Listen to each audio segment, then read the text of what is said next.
Kumusta mga kapod trip? Oh, kala nyo nasa Korea na kami ha? Hindi guys, mayroon lang kaming nakita na isang restaurant na kung saan pwede kang mag-costume or magsuot mala Korean dress. Diba maganda guys? Try nyo na.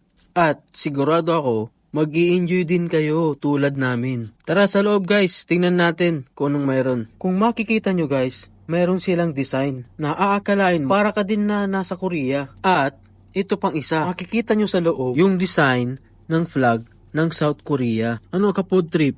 Tara, mag-order na tayo. Pero bago yan, don't forget to like and share this video mga kapod trip. So habang nagantay kami sa preparation ng food, peace muna kami. Pang Korean dress talaga. At eto kapod trip, kanya-kanyang kuha kami ng isusuot. At bago kami kumain guys, kunting trivia lang. Ang Korea pala guys, one of the world largest consumer ng garlic or yung tinatawag nating sibuyas. Ay, bawang pala.